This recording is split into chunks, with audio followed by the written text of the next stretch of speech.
¿Te imaginas haber dedicado la vida a un propósito y, en un instante, sentir que todo lo que creías inquebrantable comienza a tambalearse?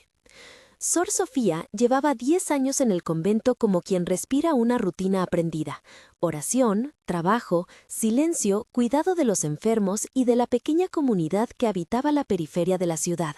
Su mundo era austeridad y entrega, pero también una soledad protegida por hábitos y horarios. Esta es la historia de cómo una sonrisa inesperada la obligó a mirar de nuevo su propio corazón y a cuestionar aquello por lo que había renunciado, y de cómo esa duda se convirtió en una decisión que transformó su vida y tocó a una comunidad entera. Suscríbete para no perder ni un detalle de este relato de dignidad, descubrimiento y transformación. Aquella mañana, el convento olía a café recién hecho y a leña. La luz entraba por la celosía con un color cálido que pintaba los rostros de las hermanas, y en medio de ese paisaje de rutina apareció alguien que no rompió la paz con estrépito, sino con una sonrisa que parecía entender un lenguaje secreto. Desde la cocina, mientras enjuagaba una taza con las manos todavía húmedas, Sor Sofía notó un rostro nuevo, una mujer con un abrigo viejo y ojos que brillaban con la sorpresa de quien ha recibido un gesto de bondad cuando menos lo esperaba. Sor Sofía se llamaba en el mundo antes de su consagración Clara Álvarez, y su historia, antes del convento, cabía en pequeñas piezas que la definían como alguien que había aprendido a resistir desde niña. Nació en un barrio donde las casas se pegaban unas a otras y donde el dinero se agotaba antes de llegar al fin de mes. Su infancia fue una mezcla de risas entre hermanos y jornadas largas en la tienda de la familia, donde aprendió a contar cambio mientras su madre canturreaba recetas. Cuando cumplió 19 años, una enfermedad cerca a la familia y la responsabilidad la hizo tomar decisiones que la llevaron al convento en busca de orden y refugio. En la escuela, su maestro don Ramón le decía que su voz tenía calma, que era buena para escuchar. Esa inclinación por escuchar la llevó, años después, a consagrar su vida a quienes llaman y a quienes no tienen voz en los informes oficiales.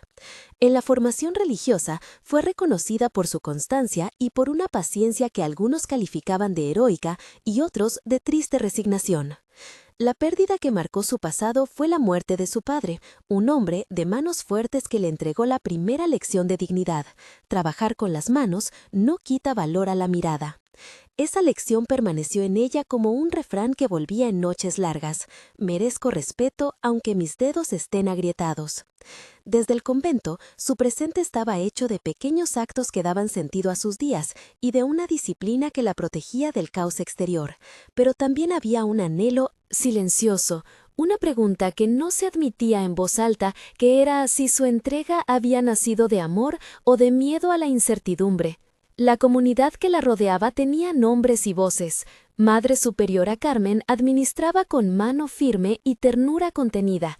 Hermana Lucía preparaba el pan cada mañana, hermana Rosa regaba las plantas del patio y cantaba con un timbre dulce. Padre Martín coordinaba las visitas médicas. Señora Álvarez era la tía que a veces traía ropa. Don Esteban Calderón era el filántropo local que donaba al comedor. Marta del barrio llevaba noticias y Luis el periodista cubría eventos sociales en la ciudad. Todos ellos conformaban el telón de fondo donde se desarrollaría la escena que cambiaría la historia de Sor Sofía. La jornada que alteró la normalidad comenzó con un correo sencillo que anunciaba una recaudación para la nueva enfermería del convento. Don Esteban había prometido una suma considerable y la comunidad debía recibir a algunos invitados en una visita de cortesía. La naturaleza del evento era discreta pero importante: un almuerzo en el salón de actos del convento con una mesa vestida con lino modesto, flores recogidas del jardín y platos caseros que la hermana Lucía había preparado con mimo. El contraste entre la modestia de las mesas y el nombre de los asistentes que aparecía en la lista generó una tensión contenida. Algunos vecinos trajeron pan, otros trajeron sonrisas, y la expectativa fue creciendo como un rumor en la ciudad. Sor Sofía se ocupó de acomodar sillas y de poner agua en las jarras.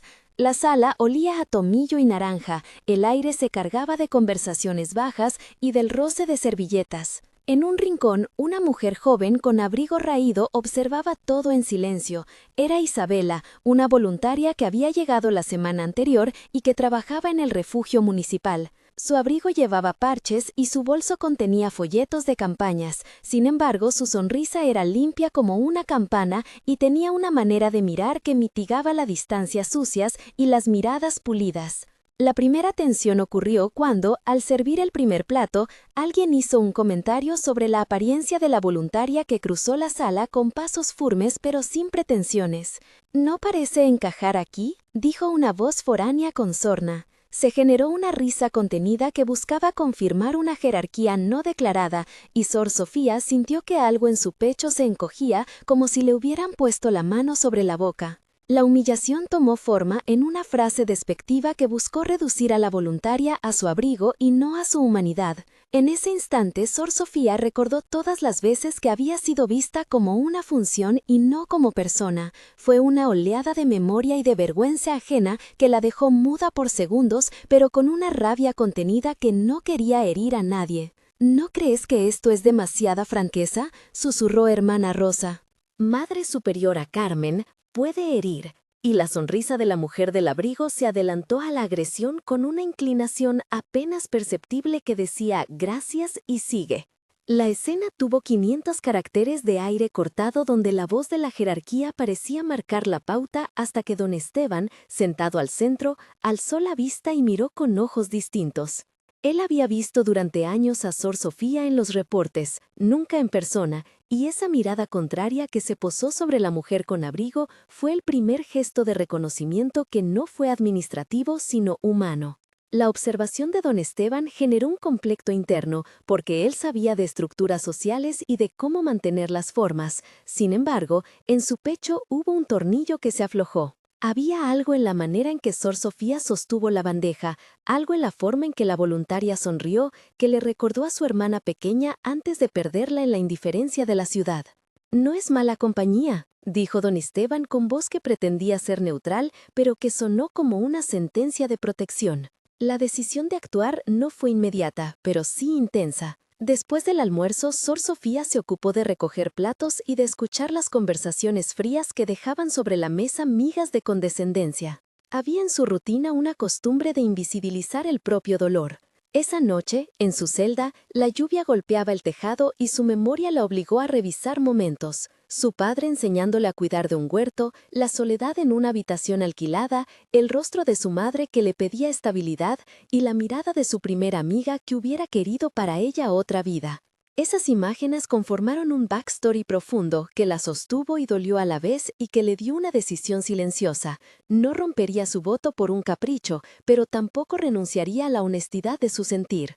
A partir de ahí la historia pivotó hacia una observación sostenida. Don Esteban pidió a la Madre Superiora una reunión privada para hablar de la situación del comedor, y en esa reunión invitó a Isabela a participar. La intención declarada fue administrativa, pero el subtexto fue otro. Él quería conocer a la mujer que sonreía en medio de la indiferencia. Llegó la escena central que cambiaría el rumbo, un encuentro a la hora de la merienda que funcionó como un jantar íntimo de confesiones y confesiones silenciadas.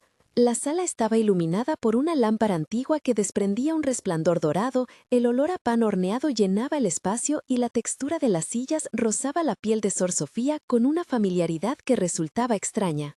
La conversación que siguió fue larga y frágil y contó con intercambios directos que exploraron deseos, miedos y verdades. «¿Por qué sonríes así cuando todo parece tan duro?», preguntó Sor Sofía con voz temblorosa. «Porque sonrío para que la gente sepa que no está sola», replicó Isabela con calma. «He visto demasiada gente que cree que la soledad es su culpa». «Yo creí que mi lugar era este», dijo Sor Sofía. «Creí que el silencio me haría pura, pero a veces siento que me disuelvo». «¿Qué te disuelve?», preguntó don Esteban, apoyando las manos sobre la mesa. «¿La indiferencia o la duda?» «Ambas», respondió ella. «Has dado consuelo», dijo Isabela, «pero también te he visto mirarte al espejo como quien espera una señal». «He esperado señales toda la vida», dijo Sor Sofía, «y cuando llegan, no sé si debo obedecerlas o huir». «¿Miedo a qué?», preguntó la Madre Superiora Carmen, que sin quererlo estaba sentada cerca. «Al juicio», confesó la hermana.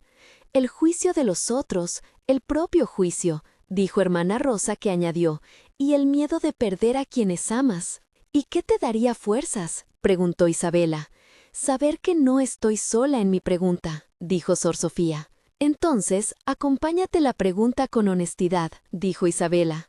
¿Y si la honestidad hiere a quienes nos quieren? Preguntó Sor Sofía. A veces, la verdad reclama su lugar y no pedir permiso, dijo don Esteban. ¿Crees que la verdad necesita permiso? Preguntó Sor Sofía, mirándolo con ojos que buscaban un mapa. No, respondió él, pero necesita coraje. ¿Coraje para qué? Inquirió la Madre Superiora Carmen con voz firme que parecía equilibrar autoridad y curiosidad. Para vivir la propia identidad, respondió Isabela. Para no convertir la entrega en renuncia, dijo Sor Sofía. ¿Y si la entrega es también un espacio para descubrir lo que somos? Preguntó hermana Lucía. ¿Y si amar cambia la manera de servir? Intervino Luis el periodista con una nota de incredulidad en la voz. Amar no borra la tarea, dijo Isabela con suavidad. La hace más humana. He sido tan estricta conmigo misma, dijo Sor Sofía. Repetí el ritual como si fuera un escudo, y a veces me siento vacía detrás de la armadura. ¿Qué quieres cuando dices vacía? Quiero saber si puedo elegir sin traicionar a nadie, dijo ella. ¿Y quién estará traicionado si eliges ser honesta contigo? No lo sé, respondió Sor Sofía. Entonces, haga la prueba, dijo la Madre Superiora Carmen con una voz que sorprendió a todos, porque en ella había empatía y pragmatismo. ¿Prueba? Replicó Sor Sofía asombrada. Una prueba para ver de qué está hecha tu verdad, explicó la Madre Superiora, sin escándalo, sin prisa, con respeto. La conversación consumió minutos que se alargaron en una secuencia de 10 a 14 intercambios directos, cada respuesta un gesto, una pausa, una mirada que funcionó como diálogo no escrito. Cada frase era una caricia o un pequeño golpe que abría una vertiente emocional y sensorial en la sala. El roce del mantel bajo las manos, el sonido de una cucharita contra la taza, el perfume a jabón de Sor Sofía, el calor de la lámpara sobre la piel, el sabor del té que quemaba ligeramente la lengua, el eco lejano de campanas que venía de la capilla. Esas impresiones sensoriales anclaron la conversación en la realidad táctil y emocional. Se oyeron risas nerviosas, respiraciones retenidas, y por un instante el mundo externo pareció detenerse. La confesión más íntima fue cuando Sor Sofía dijo con voz casi inaudible: «Su sonrisa me lo hizo ver todo», y todos miraron a Isabela, que se sonrojó y bajó la mirada como quien recibe un regalo inesperado. «Esa sonrisa no fue un arma», dijo Isabela, «fue una invitación a mirarnos». «¿Y qué vas a hacer ahora?», preguntó don Esteban. «Voy a acompañarla», respondió Isabela. «¿Acompañarla en qué?». «En la búsqueda», dijo ella simple, y aquella frase selló algo que nadie supo definir con exactitud. Después de ese encuentro íntimo, empezó una rutina oculta que cambió la vida de Sor Sofía. Pequeños gestos que fueron creciendo como plantas en un jardín secreto. Caminatas al atardecer con Isabela por la plaza donde se sentaban a ver a los niños jugar. Conversaciones telefónicas con hermanos que pedían prudencia. Cartas anónimas de apoyo de vecinos como Marta y la señora Álvarez que contaban historias de respeto. Y renuencias internas que la mantenían alerta. Hubo momentos de duda, noches largas en las que se preguntó si debía elegir el camino del celibato por convicción o por costumbre. Se produjo una complicación inicial cuando una vecina del barrio, doña Luisa, comenzó a comentar en la iglesia rumores sobre la cercanía entre la hermana y la voluntaria. «Eso no se hace», decía doña Luisa en voz alta para que la puerta de la sacristía lo escuchara. «No se habla así de quienes diren para ayudar», replicó hermana Rosa defendiéndola con la lealtad de quien conoce la verdad. Las voces del barrio se mezclaron con la opinión pública cuando Luis el periodista publicó una nota que no pretendía ser sensacionalista, pero que insinuaba una historia de afectos inapropiados. La prensa se acercó con una curiosidad que olía a juicio. Fue entonces cuando apareció la prueba pública que pondría a prueba la relación, un gran evento benéfico, una gala organizada en la sala comunal donde don Esteban había conseguido donantes y donde la ciudad se mostraría severa y atenta. La gala, en su brillo precario, era un examen de legitimidad, y Sor Sofía se encontró en el ojo del huracán de miradas y de expectativas. La tensión pública alcanzó su punto máximo cuando un columnista conocido se permitió una línea mordaz sobre la supuesta escandalosa proximidad entre una religiosa y una voluntaria. La crisis obligó a que la comunidad se pronunciara y los nombres del barrio se convirtieron en testigos. Marta, la señora de la panadería que había llevado pan para la cena, Ana, la bibliotecaria que había prestado mesas, don Esteban que estaba entre la espada de la reputación y la responsabilidad y el padre Martín que mediaba con cautela. La noche de la gala tuvo 500 a 600 caracteres de aire cortado, donde Sor Sofía caminó hacia el centro del salón y se enfrentó a la pregunta que había elegido. ¿Arriesgaría su lugar por la honestidad de su sentir? Frente a un micrófono improvisado, con las luces que cegaban y el murmullo expectante, Sor Sofía habló con una voz que no buscó martirio sino claridad. «He dedicado mi vida al servicio», dijo, «pero hoy les debo la verdad de mi corazón. No he venido aquí para escándalo», continuó. «Vengo para reafirmar que la dignidad humana no se mide por el cumplimiento de una imagen, sino por la honestidad con la que nos tratamos». Hubo un silencio tan denso que se podía escuchar una servilleta caer. Luego, inesperadamente, el primer aplauso vino de una mesa que no pertenecía a la élite. Marta fue la primera en ponerse de pie, y luego la señora Álvarez, y poco a poco la ovación se extendió. Don Esteban se acercó y tomó la mano de Sor Sofía en un gesto público que desarmó las acusaciones y que, según la lógica de la ciudad, era una prueba de que la sociedad podía aceptar otra forma de verdad. La prensa, que había llegado con hambre de escándalo, debió reescribir la nota y algunos titulares cambiaron la crítica por la curiosidad y otros por el respeto. La victoria no fue total y hubo quienes continuaron murmurando en la calle, pero la presencia de vecinos como Ana, Marta, doña Luisa que calló y padre Martín que sostuvo el discurso de la compasión hizo que la situación se convirtiera en un ensayo sobre la posibilidad de convivencia. En ese clímax público se produjo una transformación. Sor Sofía ya no era solo la hermana dedicada, sino la mujer que había hablado por su verdad. No fue una conversión súbita del mundo, pero sí un cambio de estatus dentro de su comunidad. Las repercusiones fueron variadas. Algunos donantes se retiraron por prudencia, otros donaron más porque creyeron en la honestidad que había mostrado. La sutil red de apoyo se fortaleció y nuevas voces se sumaron al proyecto del comedor. En el tránsito de estos eventos se aplicaron procedimientos administrativos y legales que debieron explicarse con cuidado para evitar malentendidos. Se redactaron actas para la fundación del comedor, describiendo la redistribución de fondos y ajustando la relación laboral de voluntarios y personal. Se establecieron protocolos de privacidad para proteger a quienes participaban y se consultó a un asesor legal para asegurar que ninguna medida vulnerara derechos. Esos procesos se narraron con precisión y claridad para la comunidad y ayudaron a consolidar una transparencia que disipó temores. Un mes después de la gala, el primer epílogo mostró cambios tangibles en la vida cotidiana. Sor Sofía caminaba por la plaza y la gente ya no la miraba con la curiosidad hostil de antes, sino con una mezcla de respeto y cariño. Había una pequeña huerta comunitaria en la que trabajaba junto a Marta y a la señora Álvarez, y la prensa local publicó un reportaje que enfocó la historia en la dignidad y no en el escándalo. Sor Sofía, Isabela y Isabela inauguraron un taller de costura para mujeres del barrio y la Madre Superiora Carmen coordinó un espacio de diálogo dentro del convento para escuchar dudas y experiencias.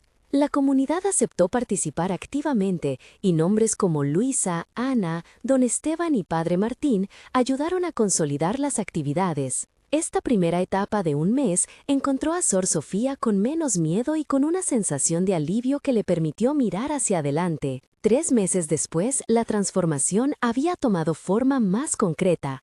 El comedor se amplió y recibió donaciones que permitieron contratar a una trabajadora social. Se organizaron jornadas de salud con la participación de instituciones locales y hubo una alianza con la escuela municipal para capacitar a voluntarios. Sor Sofía había comenzado a ofrecer charlas sobre resiliencia y la comunidad reconocía su papel no solo como religiosa, sino como líder social. Isabela y Sor Sofía eran vistas caminando juntas por la plaza, y su relación fue aceptada por muchos, aunque no por todos. Los vecinos como Marta y Ana defendían la labor con palabras públicas y decidieron organizar un festival de barrio para recaudar fondos que resultó en una tarde de música, mesas compartidas y testimonios. Se habló de la posibilidad de convertir parte del convento en un centro comunitario abierto, y algunos funcionarios apoyaron la idea. La vida de Sor Sofía no se transformó en un cuento de hadas, pero sí en una historia de aceptación paulatina y de cambios administrativos que permitieron sostener proyectos. 6 meses después, los frutos eran palpables y la comunidad mostraba señales claras de continuidad. El centro comunitario ya funcionaba 6 días a la semana, hubo incorporación de programas de empleo y la huerta abastecía la mesa del comedor. Sor Sofía y Isabela lideraban talleres y participaron en programas de radio, donde contaron su experiencia con honestidad y sin dramatismo. Personas como Marta, la señora Álvarez, Ana, doña Luisa, que había cambiado de postura, don Esteban y padre Martín figuraban en notas de agradecimiento. Nacieron proyectos infantiles y algunos niños del barrio accedieron a becas para estudiar gracias a las donaciones que se mantuvieron. Sor Sofía se permitió pensar en un futuro donde su vida de servicio convivía con su verdad personal. La transformación no borró la complejidad de la rutina ni los desafíos cotidianos, pero sí dio lugar a una esperanza que fue creciendo con acciones concretas. En ese proceso quedó claro que la dignidad no se compra ni se impone, se reconoce en el respeto diario y en la capacidad de una comunidad para reinventarse. A lo largo de esta historia, hubo momentos en los que la humillación estuvo presente, hubo quienes juzgaron y hubo quien miró con indiferencia, pero también hubo nombres que se alinearon en actos que tornaron la posibilidad en realidad. Las voces que antes criticaban ahora celebraban obras, los alimentos que antes faltaban ahora abundaban, los niños que lloraban por hambre ahora tenían meriendas. En el cierre, Sor Sofía volvió a la capilla por la mañana y le habló a la Madre Superiora Carmen con la calma de quien ha pasado por el fuego y ha salido con algo distinto. No he abandonado mi misión, dijo, la he ampliado. Has dado un paso que muchos temen, respondió la Madre Superiora. Has transformado la duda en acción y eso habla de coraje. La sonrisa que me hizo dudar fue una invitación a la verdad, dijo Sor Sofía, y la respuesta fue construir, concluyó Isabela, que se acercó y tomó su mano. Si esta historia te conmovió y te hizo pensar en cómo la dignidad y la honestidad pueden cambiar la vida de una comunidad, deja en los comentarios cuál fue el momento que más te tocó y comparte tu experiencia si has vivido algo parecido. Tus palabras ayudan a otros y pueden inspirar más relatos como este. No olvides suscribirte para seguir escuchando historias reales que muestran que la vida puede cambiar de un instante a otro cuando alguien decide ver. Al final, lo que comenzó con una sonrisa inesperada no terminó en un escándalo ni en una condena, sino en una lección comunitaria, que la empatía es más poderosa que el prejuicio, que la valentía puede nacer en el silencio de una celda y que la transformación es posible cuando las personas se atreven a ser honestas consigo mismas y a sostener a quienes lo hacen. Ella había entrado al convento con la certeza de una vocación y salió con la certeza de que el amor verdadero puede tomar formas distintas. La comunidad que la vio crecer también cambió y ahora nombres como Marta, Ana, don Esteban, padre Martín, hermana Rosa, hermana Lucía y la Madre Superiora Carmen forman parte de una red que protege y potencia la dignidad de cada persona. Quédate con la idea de que a veces la vida nos pone ante pruebas crueles para que descubramos nuestra verdad y que cuando alguien decide mirar, todo puede cambiar. Comenta cuál parte te tocó más, comparte este video si crees que más personas deben escucharlo y suscríbete para acompañar próximas historias de transformación y esperanza.